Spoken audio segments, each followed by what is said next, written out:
देखा ने अंतर को, पर्याय भले ही पामर हो, अंदर से वैभववान हूँ मैं, देखा जब अपने अंतर को।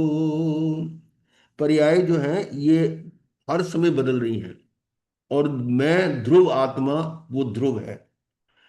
चैतन्य प्राणों से जीवित नित, इंद्रिय बल श्वासोश्वास नहीं। चैतन्य प्राणों से जीवित नित, इंद्रिय बल श्वासोश्वास नहीं। हूँ आयु रहित नित अमर अजर, सच्चिदानंद गुण की खान हूं मैं, देखा जब अपने अंतर को। चैतन्य प्राणों से जीवित, ये मेरी जीवित वो जीवित शक्ति है जो मेरी, जिसको जिससे मैं जीवित हूं। अभी आप इसका वर्णन सुनेंगे। देखा जब अपने अंतर को, कुछ और नहीं भगवान हूं मैं, पर्याय भले ही पामर हो, अंदर से वैभववान हूं मैं, देखा जब अपने अंतर को। आधीन नहीं संयोगों के, पर्यायों से अप्रभावी हूँ।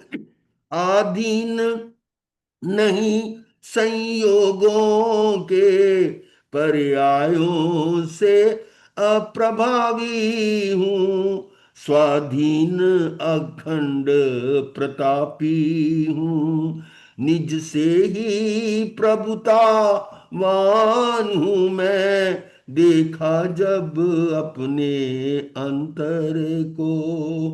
कुछ और नहीं भगवान हूं मैं, पर्याय भले ही पामर हो, अंदर से वैभववान हूं मैं, देखा जब अपने अंतर को।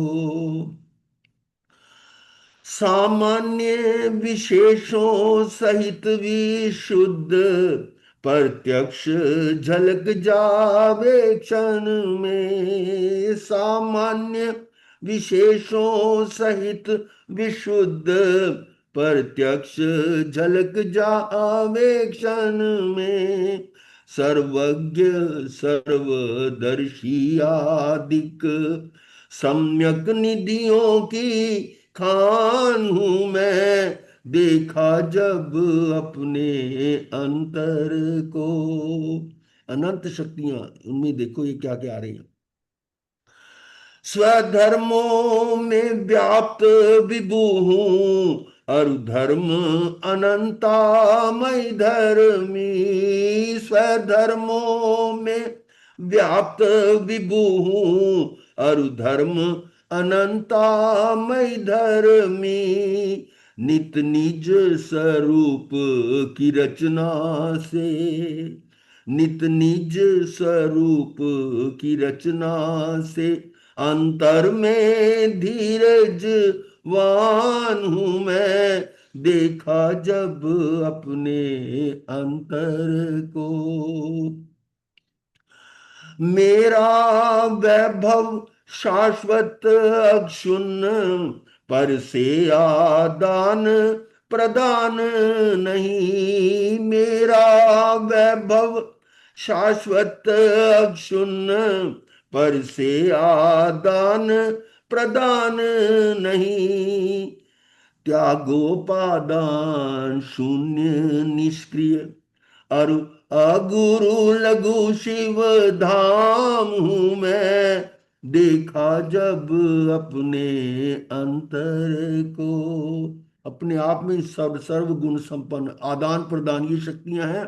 त्यागोपादान शून्य, देखा जब अपने अंतर को, कुछ और नहीं भगवान हूं मैं, पर्याय भले ही पामर हो।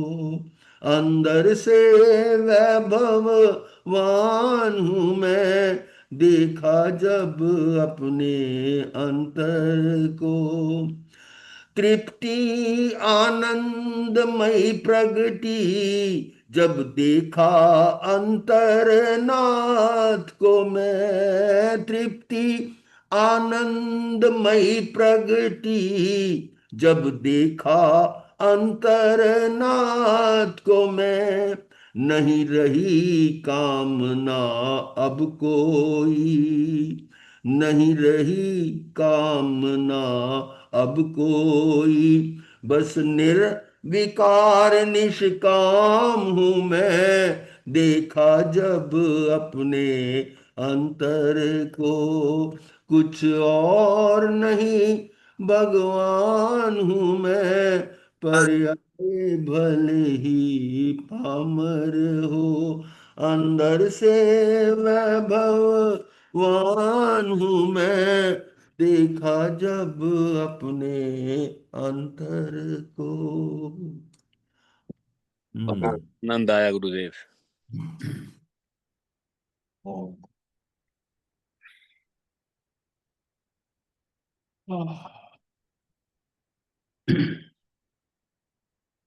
तो हमने सपना, जीवित सपना यही है।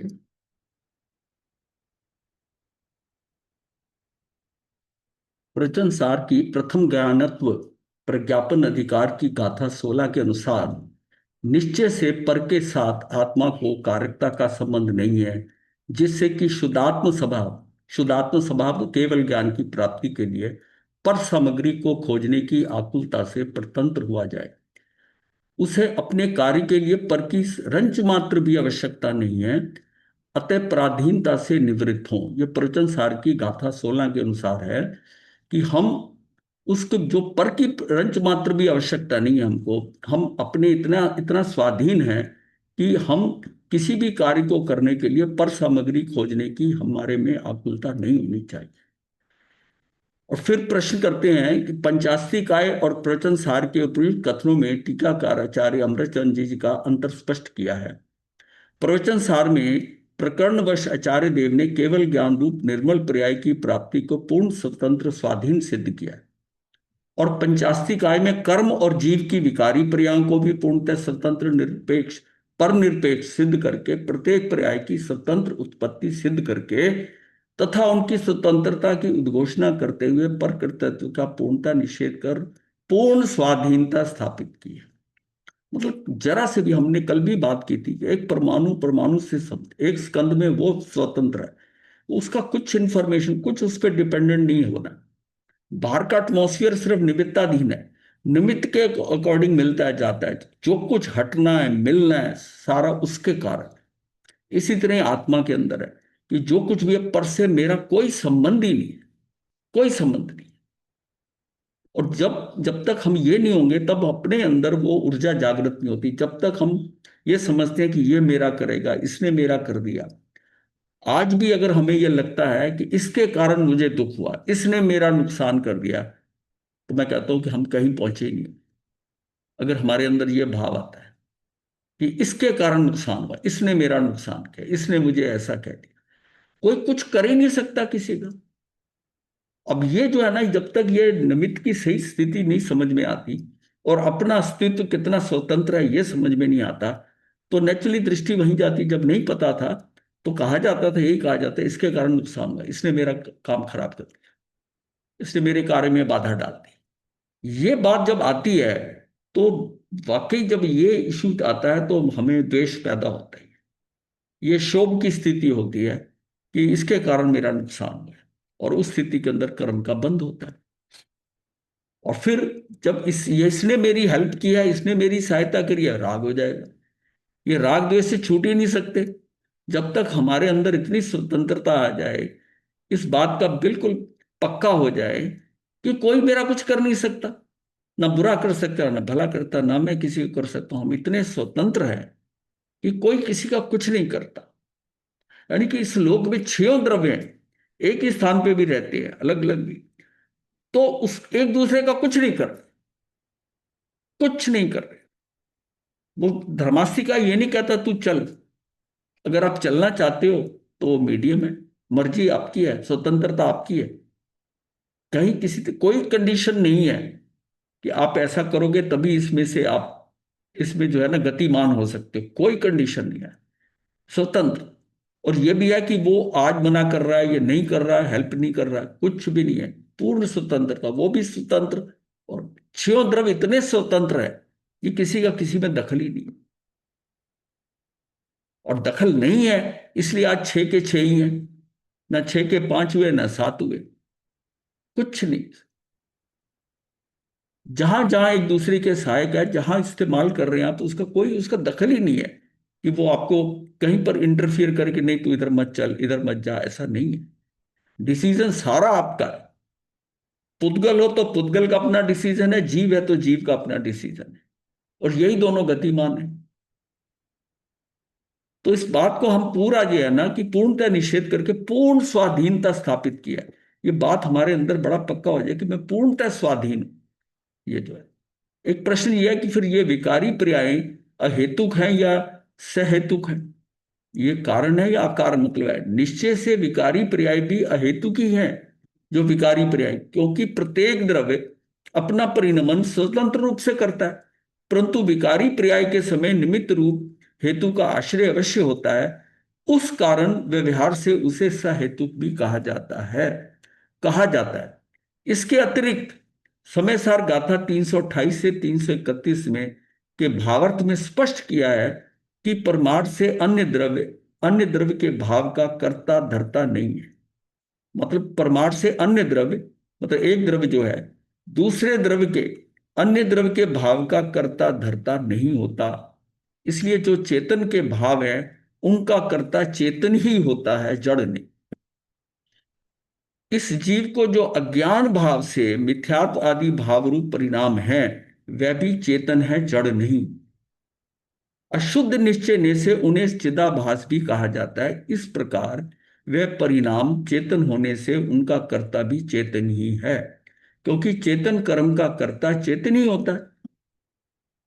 यह परमार्थ है। इतना विषय है कि सभी कार्य निमित्त सापेक्ष होने से मात्र से उन्हें व्यवहार से सहेतुक कहा जाता है। व्यवहार से हम क्या देते हैं कि इसके कारण हुआ, ऐसा हुआ, अदरवाइज कोई ऐसा नहीं है। चेतन का काम चेतन ही करेगा। प्रश्न है, जीव स्वतंत्र रूप से विकार करता है अतः वह हेतु है। ये बात तो बिल्कुल सही है, परंतु क्या यह कथन आगम में और भी कहीं आया है? तो उन्होंने बोला हाँ आया है।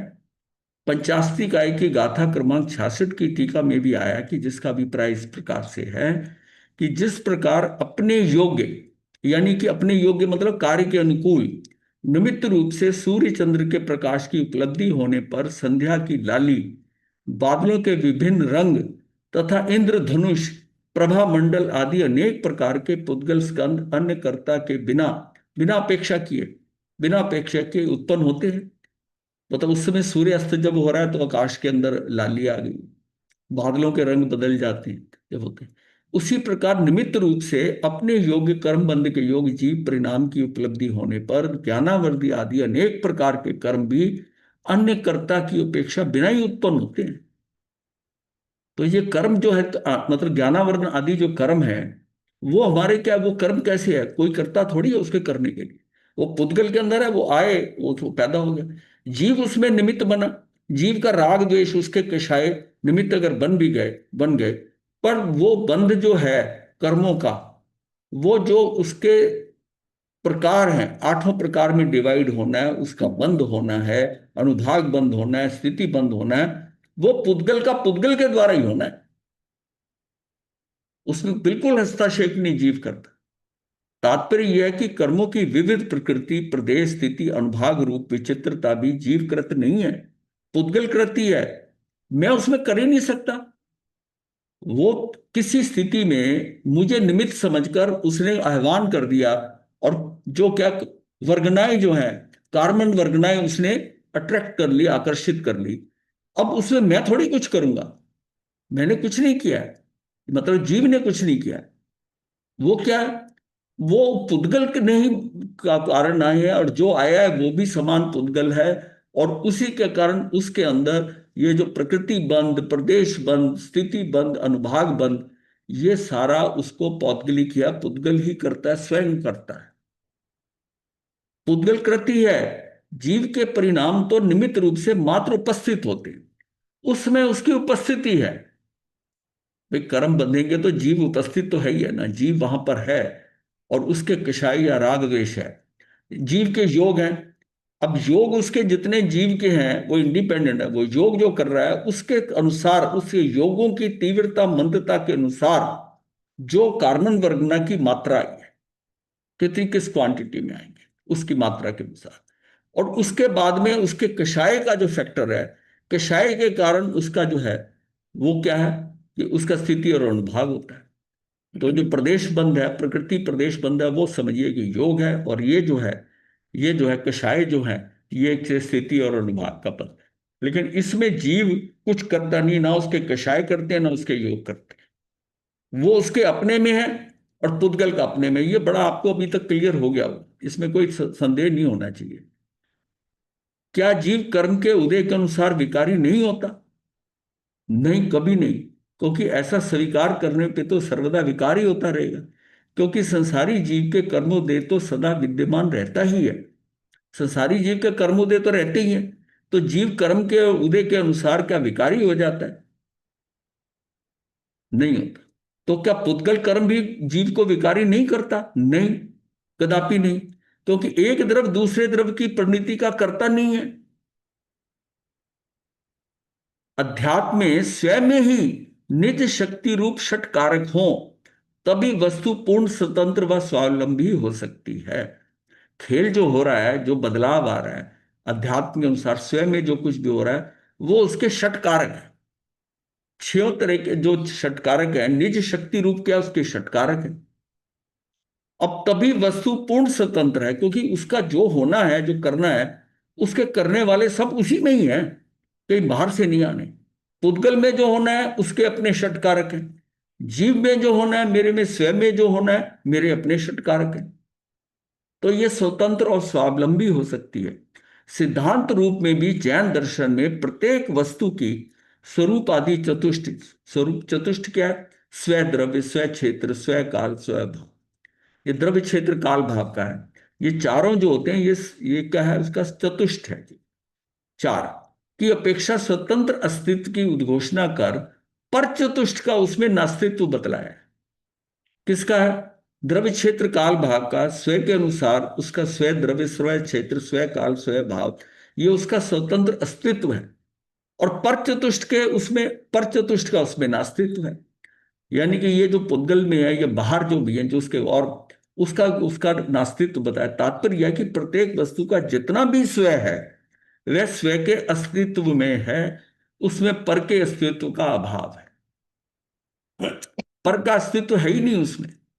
सजातीय या विजातीय कोई भी वस्तु अपने से भिन्न स्वचतुष्ट की स्वरूप सत्ता रखने वाली किसी भी अन्य वस्तु की सीमा को लांघकर उसमें प्रवेश नहीं कर सकती, क्योंकि दोनों के बीच अत्यंता भाव है। ये हमने बहुत जाना चार भाव के अंदर कि सजातीय या विजातीय कोई भी वस्तु अपने से भिन्न स्वचतुष्ट की स्वरूप सत्ता रखने वाली किसी भी अन्य वस्तु की सीमा को लांघती नहीं है, उसमें प्रवेश नहीं करती है। दोनों के बीच में अत्यंता भाव है। शरीर है और आत्मा है, यह सदियों से, अनादि से साथ साथ चल रहा है, पर इसमें अत्यंता भाव है। जबकि हमें लग रहा है कि हम एक में एक हैं। मेरे अंदर जो कुछ हो रहा है वो मेरे कारण हो रहा है, शरीर में जो हो रहा है वो शरीर के कारण हो रहा है। ये सारी पुद्गल संरचना है। और मेरा जो अंदर है आत्म प्रदेशों के अनुसार, मेरे अंदर मैं अपने हिसाब से कार्य कर रहा हूँ, ये अपने हिसाब से कार्य कर रहा है, मेरे अपने स्वयं तुष्ट हैं। इसके इसके इसको हम इस एंगल से कहते हैं कि ये पर तुष्ट है मेरे, इसकी मेरे में नास्ती है। ये अपने ढंग से कार्य करेगा, मैं अपने ढंग से करूंगा। तो ये जो है अत्यंता भाव की वज्र में दीवार है, यानी दीवार है जिसे भेदना संभव नहीं है। इसी तथ्य का उद्घाटन आचार्य कुंद कुंद भी समय सार की गाथा 103 में कहते हैं कि परभाव किसी के द्वारा नहीं किया जाता, कि परभाव जो है वो किसी के द्वारा नहीं किया जाता। तो इसमें एक गाथा भी दी है, 103 जो गाथा की बात कर रहे हैं वो यहां पर आ गई है। और जो वस्तु विशेष जिस द्रव्य या गुण में है वह अन्य द्रव्य या गुण के रूप में संक्रमित नहीं होती, वह अन्य द्रव्य या गुण रूप संक्रमित नहीं होती हुई अन्य वस्तु विशेष को कैसे परिणमा सकती है, अर्थात नहीं परमा सकती। तो मतलब एक द्रव्य या गुण को है वो किसी दूसरे को कैसे परिणमन कर सकता है? उसका परिणमन अपना है, मेरा परिणमन अपना है। मेरी में अवस्थान्तर होगा, प्रयांतर होगा, वो मेरी शक्ति मेरे कारण मेरे में होगा, किसी दूसरे के कारण। मतलब इतनी क्लैरिटी हमारे अंदर हो जाए कि हम इतने स्वतंत्र हैं कि हम किसी का सहारा चाहिए, और या किसी ने ऐसा किया तो हम उसको दोष दें, कुछ भी नहीं, हम इतने स्वतंत्र। मैं कहता हूं कि एक परमाणु का भी मैं हकदार नहीं है जब मैं कहता हूं ये मेरी वस्तु है, ऐसा नहीं है। मैं आज जो भी जितनी वस्तु है ना, किसी को मेरी नहीं कह सकता। मैं अगर माना जाए ना, अगर ये मैं उसका यूजर हूं, मेरी नहीं है, मैं इस्तेमाल कर रहा हूं। जितना भी हमको बाहर प्रोवाइड हो रहा है सारी चीजें, मैं उसका इस्तेमाल कर रहा हूं, पर वो मेरी नहीं। जैसे पृथ्वी पे चल रहा हूं, वायु को सांस ले, मेरा कुछ नहीं है, किसी की आवश्यकता नहीं, कोई सवाल ही नहीं पैदा होता कि उसका मुझे। जहां मैंने अपना तो मेरापन लाया, ये जो है ना वही परिग्रह, समझ लो कितना बड़ा परिग्रह का वास्ट फील्ड है, कि वहीं आप जो है ना घर गए परिग्रह से। जब आपने कहा था ये मेरा, ये घर मेरा, ये सामान मेरा, ये बच्चा मेरा, पत्नी मेरी, आप उनके साथ रह रहे हैं, आपसे यात्री हो, मिलकर रह रहे हो एक जगह पर, कोई किसी का नहीं है। ये बात बहुत पक्की हो जाए अंदर।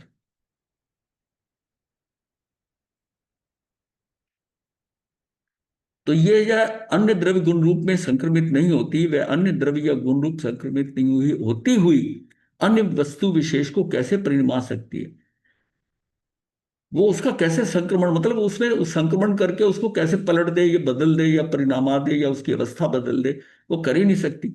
इस गाथा की आत्मख्याति टीका में आचार्य अमरचंद्र कहते हैं, इस लोक में जो जितनी कोई वस्तु विशेष जितने प्रमाण में जिस किसी चैतन्य स्वरूप या अचन्य स्वरूप द्रव्य या गुण में स्वरस से ही अनादिकाल से वर्त रही है, वह वास्तव में अपनी अचलित वस्तु स्थिति की सीमा का भेदन करना अशक्य, इम्पॉसिबल होने के कारण है, उसी द्रव्य या गुण में वर्तती रहती है। वो जो उसकी जो उसका स्वरूप है ना, वो उसी उसी द्रव्य उसी गुण में वर्तती रहती है। वह दूसरे द्रव्य या दूसरे गुण रूप से संक्रमित नहीं होती, तो अपने से भिन्न दूसरी वस्तु विशेष को कैसे परिणमा सकती? अर्थात अपने से भिन्न दूसरी वस्तु विशेष को परिणमा कैसे सकती है, अर्थात नहीं परिणमा सकती। अतः पर भाव का अन्य किसी के द्वारा किया जाना संभव ही नहीं है। उक्त प्रमाण से यह स्पष्ट हो जाता है कि प्रत्येक द्रव्य स्वयं कर्ता होकर अपना कार्य करता है, और करण, संप्रदान, अपादान तथा अधिकरण आदि छयों कारक रूप से भी द्रव्य स्वयं निज शक्ति से परिणमित होता है। ये टूल्स उसके अपने हैं, उसी से ही सारा परिवर्तन हो रहा है। ना तो द्रव्य सर्वथा कूटस्थ नित्य, ना ही सर्वथा निर्नव्य, यानी कि जितने ये पदार्थ हैं, ये जैसा है, ये अर्थ, ये क्या है? तो ये निर्नव्य पर्याय, यानी ये जो पर्याय है वो क्या है कि ये मतलब अस्थिर है। जो पर्याय जो अस्थिर है, अनव्य जो वर्ड शब्द होता है उसमें होता है स्थायी तत्व जो जोड़ा हुआ, निर्नव्य उसका उल्टा है, यानी कि पर्याय क्षणिक है। अभी तो अर्थ क्रियाकारित्व रूप है, मतलब अर्थ का मतलब होता है पदार्थ, और क्रियाकारित्व का मतलब होता है करने की शक्ति। तो वो उस पदार्थ में करने की शक्ति है, इसको हम कहते हैं अर्थ क्रियाकारित्व। इस शब्द को हमने वस्तुत्व गुण, सामान्य गुण के लिए किया था, कि हर वस्तु जो है, हर पदार्थ है, उसमें अपनी अर्थ क्रियाकारित्व होता है, वो अपने अनुसार कार्य करता रहता है, और उसमें जो निरंतरता आती है वो द्रव्यत्व गुण से होती है। ये सारे जो सामान्य गुण छह हैं उसमें आता था कि अर्थ क्रिया कारित्व रूप है, वे अपने अनव्य रूप यानी गुण में स्वभाव के कारण या निर्नव्य जो है ना, ये पर्याय का गुण है। अनव्य का मतलब है कि ये तो स्थायी तत्व है, ये कौन सा मेरा गुण है, ये ध्रुव है। अनव्य रूप गुण में स्वभाव के कारण एक रूप अवस्थित रहते हुए भी स्वयं उत्पाद व रूप है, और व्यतिरेक यानी कि भेद रूप या पर्याय रूप से स्वभाव कारण सदा परिणमनशील भी है। उत्पाद वे जो हो रहा है उसमें वो पर्याय के अंदर कैसे उसमें उसके स्वभाव के कारण सदा परिणमनशील भी है। मतलब हर एक समय हमने जाना था कि एक समय की पर्याय, एक पर्याय खत्म हो जा रही, वो सिस्टम कैसे ऑटोमेटिकली चल रहा है कि प्रति समय जो है वो पर्याय बदल रही है। कोई बाहर वाला बदल रहा है क्या, किसी और के कारण बदल रहा है क्या, स्वतः बदल रहा है। अनादि से अनंत काल तक की जितने ही मैं जीव द्रव्य हूं, मेरे अंदर क्या है, अनंत गुण है और उन गुणों की पर्याय है। ये शुरू से उन पर्यायों के कारण मेरे अंदर ध्रुव उपादान है उसका, और एक क्षणिक उपादान है। जो क्षणिक उपादान है, वो क्षणिक उपादान उस पर्याय में कहाँ पड़ा है, किस काल में किस समय ये होगा, किस स्थिति में होगा, वो भी क्षणिक उपादान में पड़ा है। ये बात समझ में आ रही है? क्योंकि हमने बहुत बार रिपीट किए, बहुत बार समझा। मतलब ये जो है ना, अच्छा ये फिर आगे यही वस्तु का वस्तुत्व यानी सामान्य गुण है। तात्पर्य यह है कि वह द्रव्य दृष्टि से ध्रुव है और पर्याय दृष्टि से उत्पाद व रूप है। जब हम कहते हैं कि जो भी कोई वस्तु है, पदार्थ है, वो उत्पाद व ध्रुव रूप है। अब उत्पाद वे ध्रुव है, तो ध्रुव क्या है उसमें, ध्रुव द्रव्य है, ध्रुव। और द्रव्य का मतलब है कि जितने गुण है, गुणों का समूह द्रव्य है। इसका मतलब द्रव्य और गुण जो है वो ध्रुव है।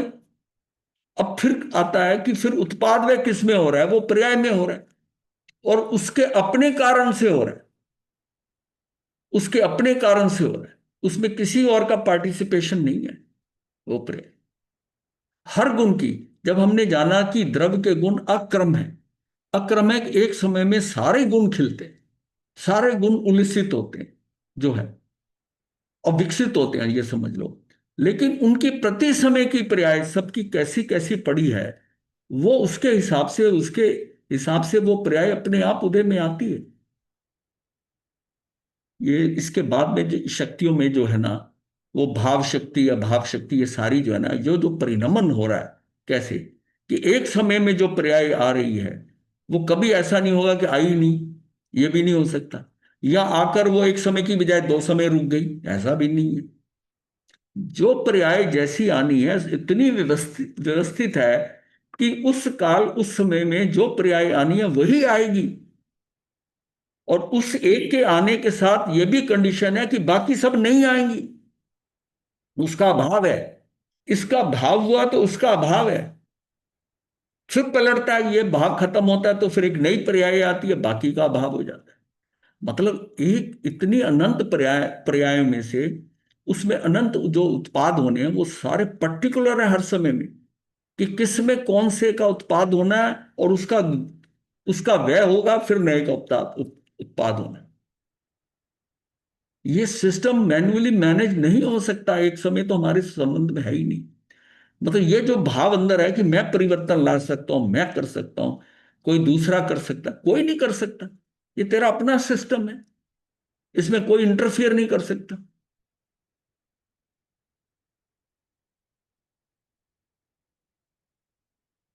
ये बात पक्की है, समझ में आ गई है, शाब्दिक नहीं रहे कि हमें जो है भगवान ने ये कहा है कि जो पदार्थ है, जो वस्तु है, उत्पाद वे ध्रुव रूप है, ये परिणामी नित्य है, इसका परिणमन हो रहा है, नित्य भी है।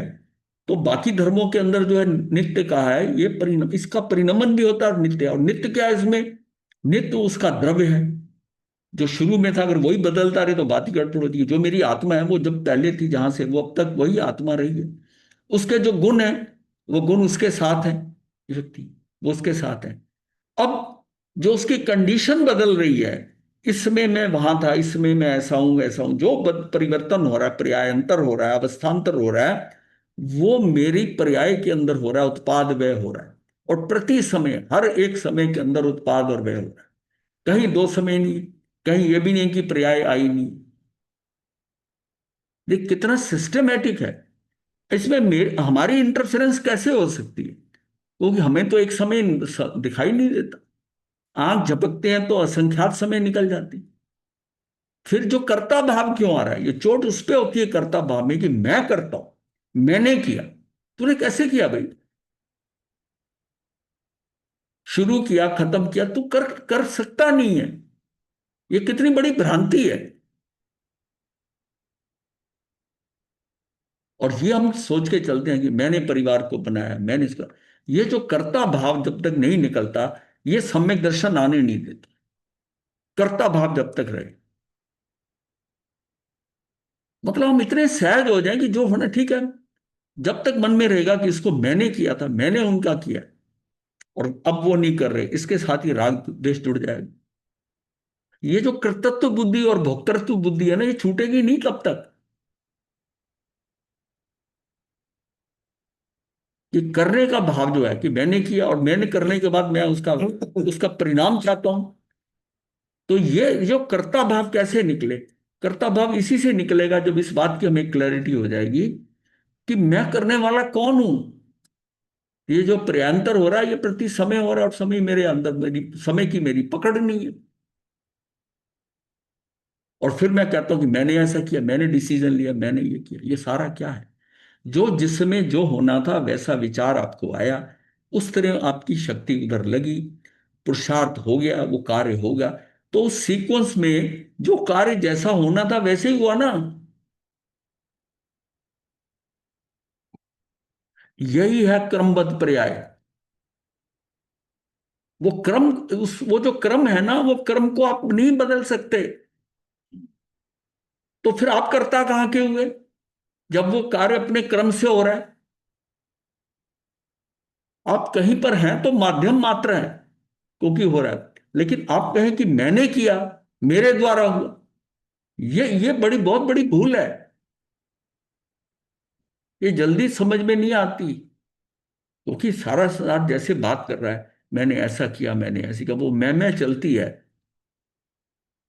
और क्या है कि मैंने मेरे अपने, जिनको अपना समझता है, अपने कोई है नहीं, मैं कर सकता नहीं हूं। ये सारा खेल जो है, जो आत्मा को चार नोन चकड़ा हुआ है, वो सारा यही है। और समय सार में यही बताया है कि तू एकत्व विभक्त आत्मा, तो इन सबसे काट के इनको अलग होता है। चारों फैक्टर जो है ना, अहमत बुद्धि, स्वामित्व बुद्धि, कर्तृत्व बुद्धि, भोक्तृत्व बुद्धि, इनको समझकर इनसे दूर हो जा।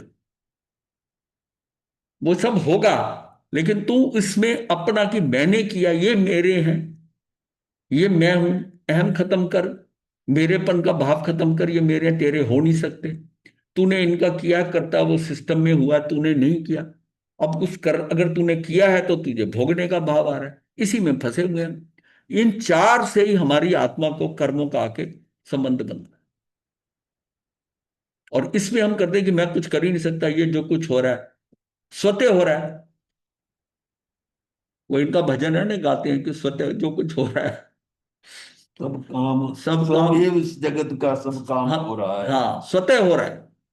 इस जगत का सारा काम जो है ना, वो स्वतः हो रहा है। तो फिर कर्ता भाव कहां से आ गया? ये बात हम क्यों इस बात को यहां जोर दे रहे हैं कि अभी हमने शक्तियों की बात करनी है, हमें ये कारक है। तो कारक पहले समझ रहे हैं। ये कारक भी हमारे छयों के छयों कारक, हमारी 41 से लेकर 46वीं, ये भी शक्तियां हैं। ये कारक जो है ना, ये शक्ति है आत्मा की। ये कार्य जो हो रहा है वो शक्ति के द्वारा हो रहा है। तो प्रवचन सार की गाथा 100, गाथा 100 का मतलब है कि दूसरा जो भाग है इसका, उसमें 8वें नंबर की के अनुसार उत्पाद वे के बिना नहीं होता। उत्पाद जो होता है ना, वो वे के बिना नहीं होता। जब उत्पाद होता है तो पहले उसके पहले की जो पर्याय है, उसका व्यय होगा, और व्यय उत्पाद के बिना नहीं होता। एवं उत्पाद और व्यय ध्रुव स्वरूप, यानी कि ये अर्थ क्या है? अर्थ का मतलब पदार्थ के बिना नहीं होता। वो द्रव्य जो पदार्थ होगा, उसी में ही उत्पाद व्यय ध्रुव होगा। किसी भी द्रव्य में नूतन पर्याय की उत्पत्ति उसकी पूर्व पर्याय के नाश के बिना नहीं हो सकती, और पूर्व पर्याय का नाश नूतन पर्याय की उत्पत्ति के बिना नहीं हो सकता। मतलब कहीं खाली स्पॉट आएगा ही नहीं, कहीं खाली स्पॉट नहीं आएगा कि उस जिसका व्यय हो रहा है दूसरे का उत्पाद। अब ये नहीं कोई ये खाली हो गया कोई बीच में, नहीं। वो सीक्वेंस बना हुआ है ये पर्याय, और वो पर्याय कितनी सूक्ष्म है कि एक एक समय की पर्याय है जिसको हम पकड़ नहीं सकते। पूर्वोत्तर पर्यायों में एकता ध्रुव के बिना संभव नहीं हो सकती, अतः उत्पाद आदि तीनों धर्म, यानी उत्पाद वे और ध्रुव, यानी उत्पाद आदि तीनों धर्म परस्पर में अविनाभूत हैं, एक दूसरे पे गुथे हुए हैं एक दूसरे में, अर्थात एक दूसरे के बिना नहीं हो सकते। उत्पाद वे ध्रुवता जो है वो एक दूसरे में, और एक ही समय में तीनों काम होते हैं। ये नहीं होता जिस समय उत्पाद हो रहा है उसका व्यय दूसरे समय होगा ध्रुवता। एक समय के अंदर उत्पाद भी हो रहा है, व्यय भी हो रहा है और ध्रुवता भी है। तो इसका मतलब है कि द्रव्य तो वैसे का वैसे ही है, जिसमें उत्पाद हो रहा है उसी में व्यय हो रहा है और उसकी ध्रुवता भी मेंटेन हो रही है।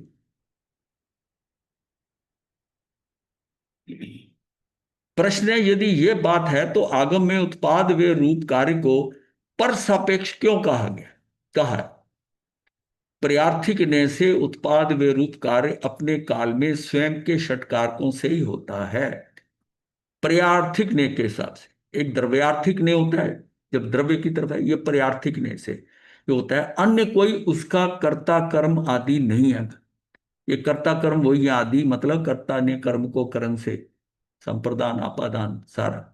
ये कि फिर भी आगम में उत्पाद व रूप कार्य का जो पर सापेक्ष कथन है वह केवल व्यवहार ने नैगम ने की अपेक्षा से किया गया। व्यवहार से कहते हैं ऐसा करता, निश्चय से तो वो कुछ नहीं कर सकता। आत्मा की कौन कौन सी शक्तियां वस्तु के स्वतंत्र षटकारकों की सिद्धि में साधक हैं? वैसे तो सभी शक्तियां वस्तु की स्वतंत्रता की ही साधक है। जितनी शक्तियां 47, मतलब ये अनंत अनंत शक्तियां जो है वो भी, और 47 जिनका की नामकरण हो गया है, वैसे तो सभी शक्तियां वस्तु की स्वतंत्रता की साधक है, परंतु कतिपय कोई प्रमुख शक्तियां इस प्रकार है।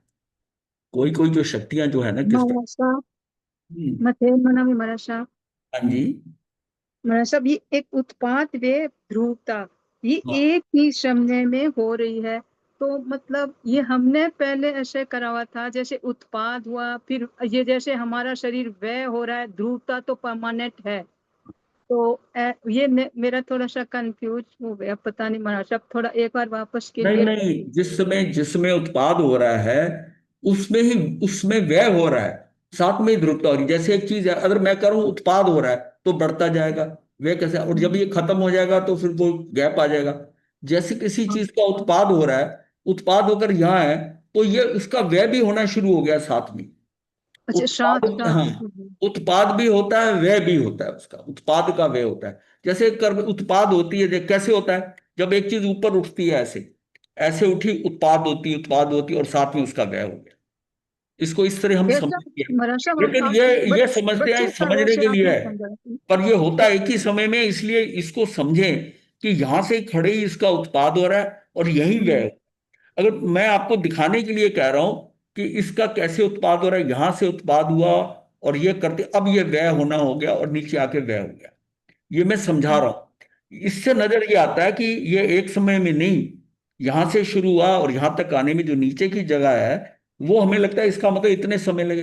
एक्चुअल में क्या है, इसका उत्पाद ऐसे हो रहा है, उत्पाद उसी समय के अंदर ऐसे उत्पाद हो रहा है और ऐसे ही व्यय हो रहा है। बात समझ रहे हैं? हाँ महाराज साहब, आ गया। समझ गया ना? हाँ, हाँ, अब समझ मतलब गई। ये बताने के लिए दिखाने के लिए मैं आपको ऐसे कर रहा हूं, इसका मतलब तो है यहां से हाँ, शुरू हुई यहां तक नहीं, ये इसका इस समय में यहां उत्पाद हुआ और यही व्यय हो गया, यही है। यही व्यय हो गया। फिर दूसरी वाली का उसका भी उत्पाद हुआ और व्यय हो गया। ये क्या सीक्वेंस मतलब? सीक्वेंस में चलता रहेगा और एक ही समय में हो रहा है, तो वो ध्रुवता भी है, उसमें कुछ कम नहीं हुआ। अगर मान लिया उत्पाद व ध्रुवता हो तो वो वस्तु जो बदल जानी चाहिए, कुछ हाँ, चेंज आना चाहिए। चेंज तो कुछ नहीं आया, चेंज तो कुछ नहीं आया ना।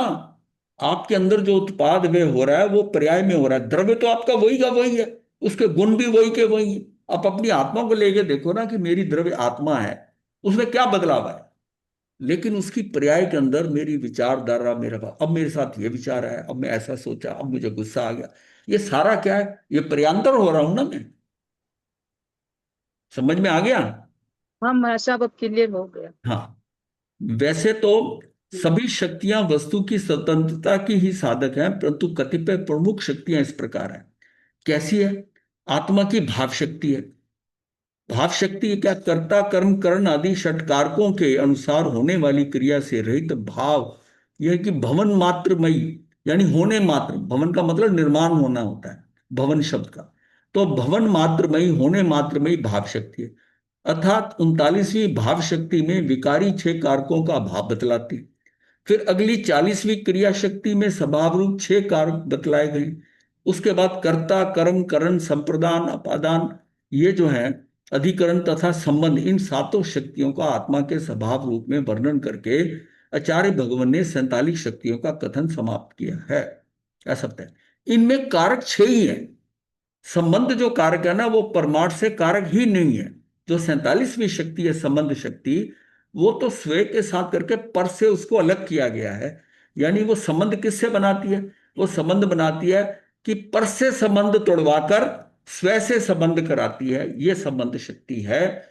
ये 6 कारकों के बाद में ये 47वीं जो अंत लास्ट शक्ति है, वो संबंध है।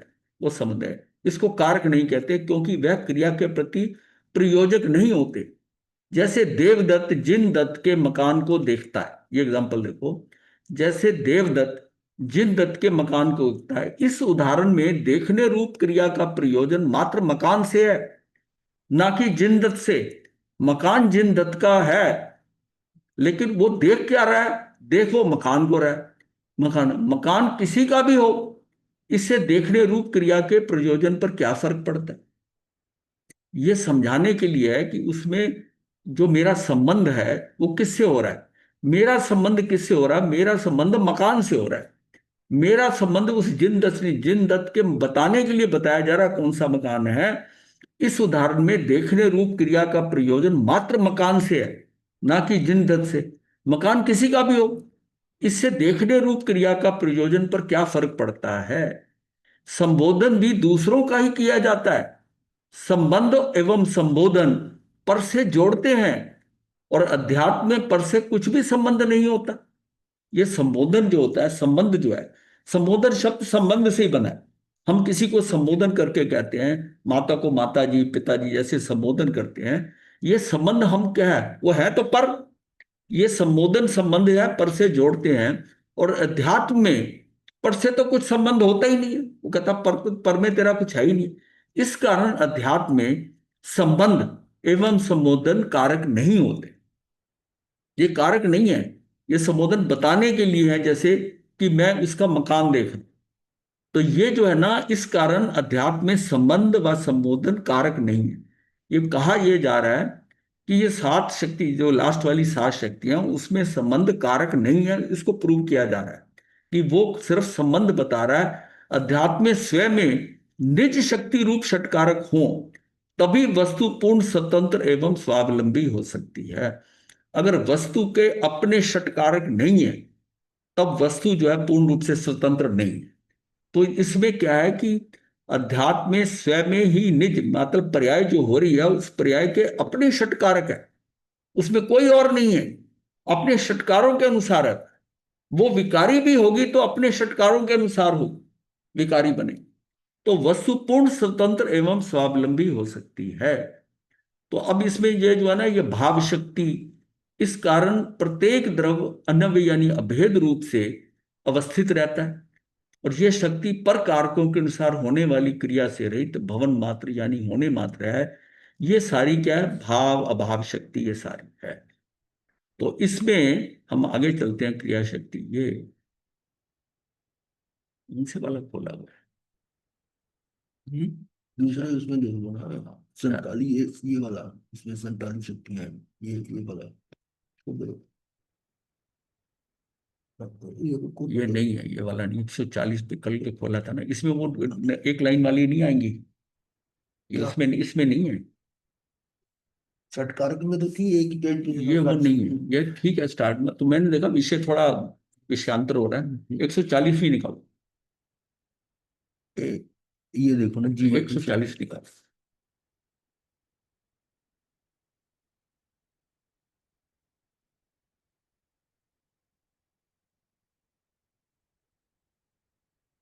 हम्म।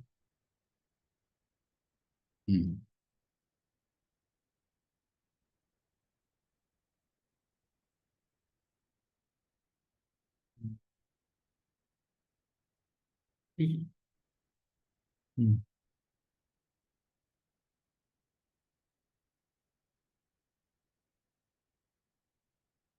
तो वो षटकारक ही होगी। सिंगल लाइन वाली है, षटकारक वाली अलग है। षटकारक वाली 195 वो थोड़ी होती है। जिसमें मैं देख रहा था कई चीजें मिसिंग हो रही है।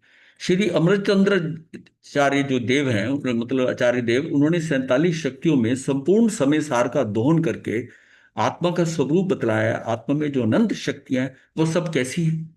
ये शक्तियां परस्पर विलक्षण अर्थात भिन्न भिन्न लक्षण वाली हैं। आत्मा की कोई भी शक्ति ऐसी नहीं है कि शरीर आदि पर का कार्य करे। इसलिए जो पर का कृतित्व मानता है उसका अर्थ यह है कि उसने अपनी आत्मा की शक्ति को नहीं पहचाना। अब उसके आगे जो हम पर और स्वे की बात कर रहे थे ना, मैं ये बताना चाहता था कि आत्मा की कोई शक्ति ऐसी नहीं है। जो शक्ति है वो शरीर आदि पर का शरीर आदि पर का कार्य करे, मतलब ऐसी शक्ति नहीं। इसलिए जो पर का कर्तृत्व मानता है उसका अर्थ यह है कि उसने आत्मा की शक्तियों को पहचानी। पर्याय में एक समय पर्यंत का जो विकार है वह शक्ति में नहीं भरा है, इसलिए उस विकार के कर्तृत्व में जो रुके उसे आत्मा की शक्ति की प्रतीति नहीं है। ये इस बताने के लिए जो विकार है ना, पर्याय में एक समय पर्यंत का जो विकार आता है, जो उसमें विकार आता है प्रकार, जब हम कहते हैं कि आज तक हमें एक समय के लिए भी वो पर्याय नहीं आई जो मुझको सम्यक दर्शन करा दे, इसका मतलब मेरी पर्याय जो है ना वो उसकी वो पर द्रव्य पे चली जाती है, पर दृष्टि कर लेती है। आज तक अनादि से निकलकर यहां तक वर्तमान के समय तक मेरी एक भी ज्ञान की पर्याय जो है वो मेरे स्वयं द्रव्य की तरफ आकर्षित नहीं, स्वयं द्रव्य पे नहीं गई। उसके अंदर मैं मेरी तो जो पर्याय है वो पर द्रव्य पे गई, किसी जीव पे गई, उसकी अवस्था को देखा, अपने को देखा तो अपनी अवस्था को देखा, अपने शरीर की बात करी, अपना सारा जो अपना ध्यान है वो शरीर के ऊपर है, या दूसरे की अवस्थाओं पे, दूसरे के शरीर पर है, दूसरा आपके लिए क्या कर रहा है उसके ऊपर ध्यान है। तो सारी वो क्या, वो पर्याय आर्थिक दृष्टि है।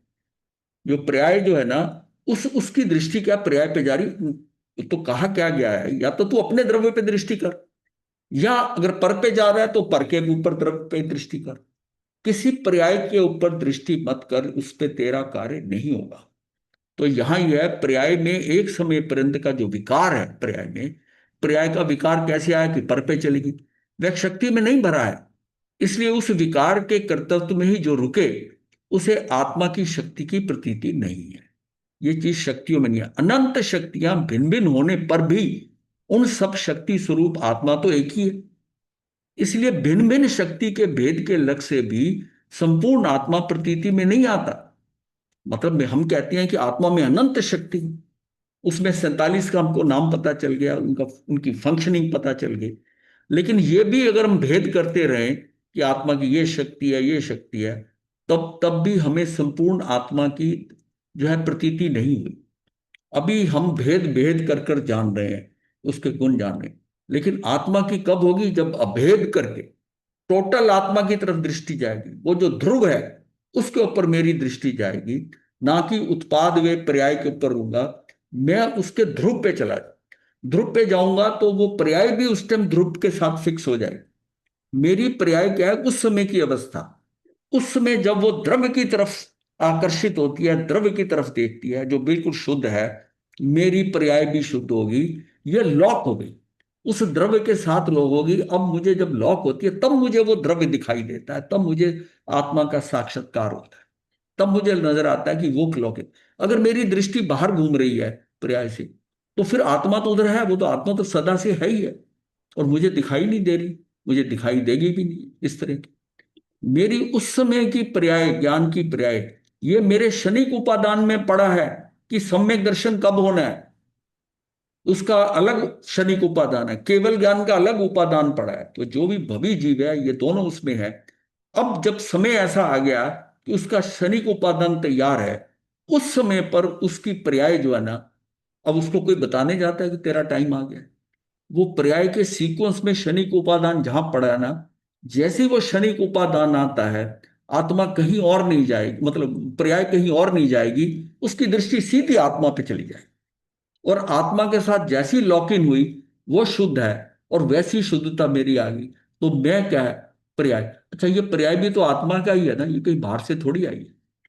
गुण, जो गुण है, उन गुणों में, उन गुणों और द्रव्य पर्याय का वो एक में एक हो गए। उसमें जो दृष्टि एक समय की गई, उसमें पूर्ण आत्मा का साक्षात्कार, पूर्ण आत्मा का पता चला। अनंत शक्तियां भिन्न भिन्न होने पर भी उन सब शक्ति स्वरूप आत्मा तो एक ही है। इसलिए भिन्न भिन्न शक्ति के भेद के लक्ष्य से भी संपूर्ण आत्मा प्रतीति में नहीं आता। अगर मैं भिन्न भिन्न शक्तियों की बात करता रहूंगा, ये बात हमने बहुत बार आई है वर्णन, कि ये इसको भिन्नता में नहीं देखनी, अभिन्न। अगर जब हम आत्म प्रदेशों की तरफ से देखते हैं, हम एक एक गुण को देखते हैं, अपना ध्यान करते हैं, तो उसमें क्या है कि मैं गुण देख रहा हूं। काम मेरा कब होना है, जब मैं गुणी को देखूं। उस समय मुझे भेद नहीं है, मेरी सीधी दृष्टि आत्मा पे, मैं उस गुणी को देख रहा हूं।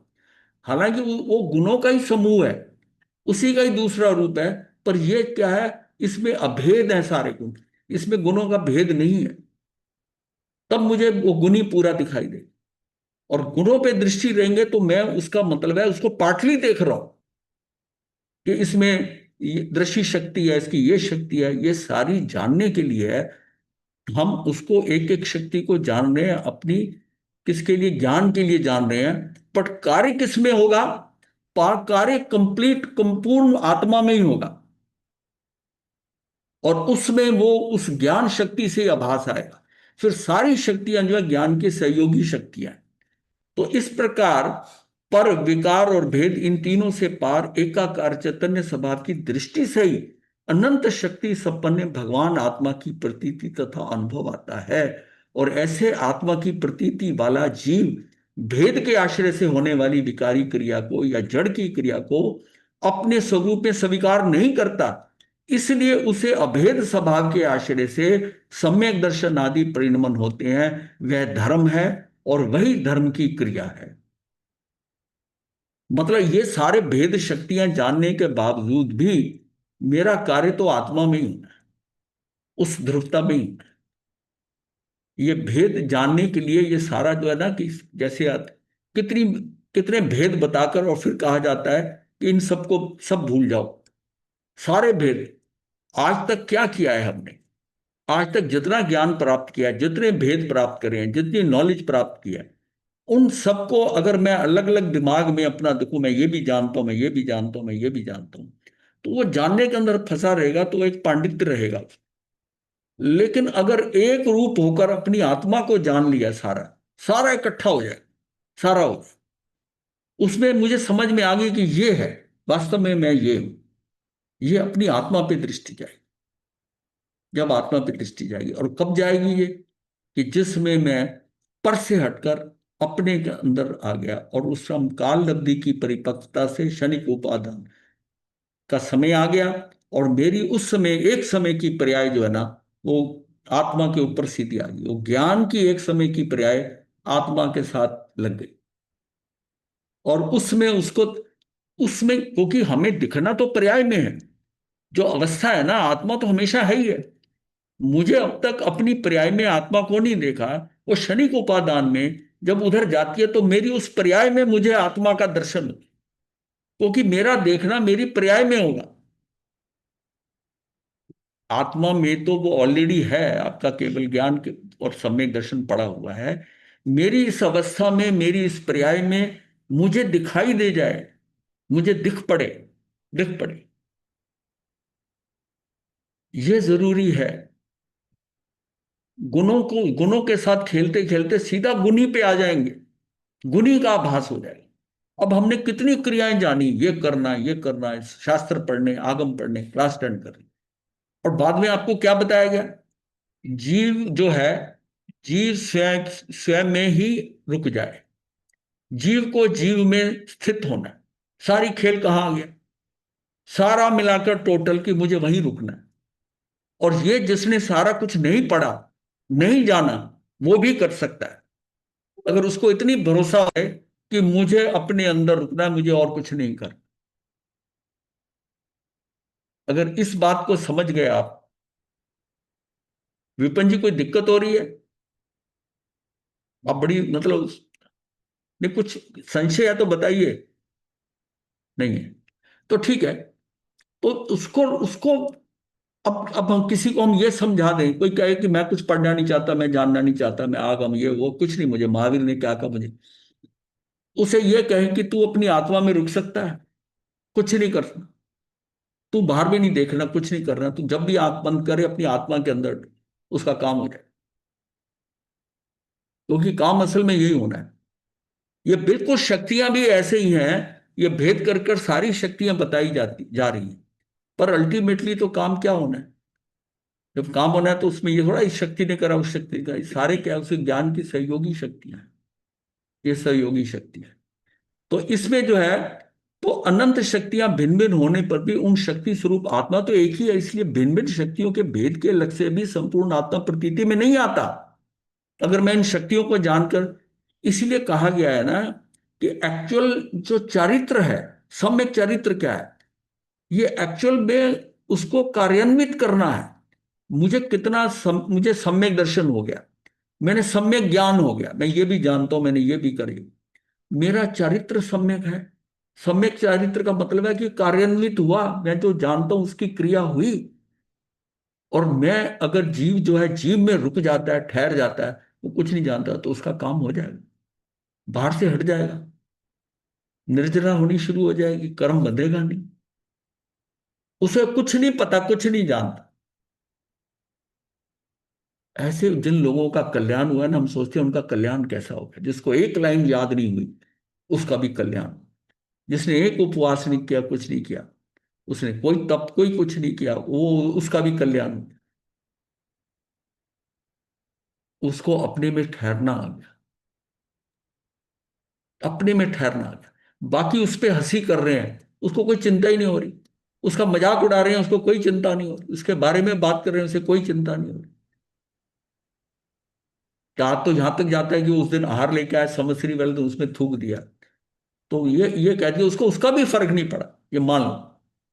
वो कितना अपने में हो गया, कितना अंदर हो गया।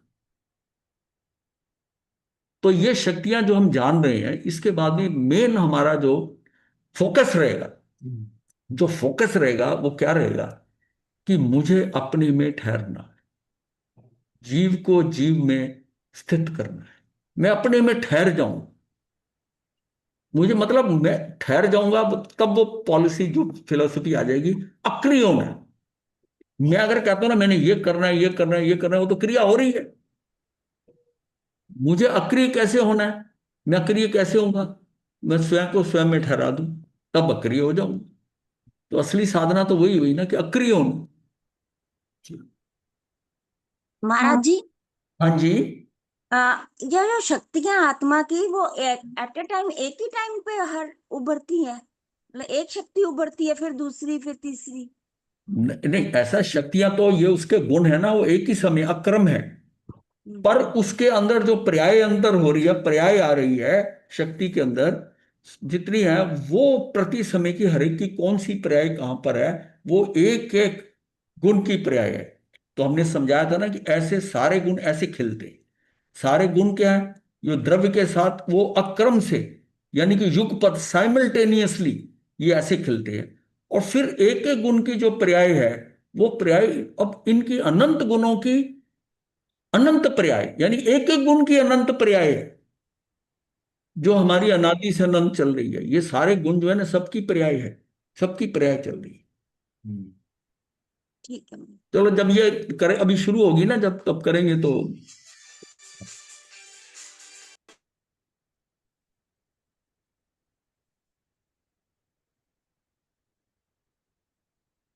नमो अरिहंतां, नमो सिद्धां, नमो अय्यर्यं, नमो ध्यानं, नमो लोके संसारिणि ऐसो पंचमकार सब पापन समंगल तद्वैसं वर्णं भवं मंगलम त्यतारि मंगलम अरिहंता मंगलम सिद्धा मंगलम साहु मंगलम देवदी पनतो धम्मो मंगलम त्यतारि लोकोत्तमा हंता लोकोत्तमा सिद्धा लोकोत्तमा साहु लोकोत्तम केवली पनतो धम्मो लोकोत्तम चतारी शरणं प्रपद्यामि, अरिहन्ते शरणं प्रपद्यामि, सिद्धे शरणं प्रपद्यामि, साहू शरणं प्रपद्यामि, सुनील जी की बेटी है, केवलं धम्मं सुनील जी की शरणं बेटी। प्रपद्यामि।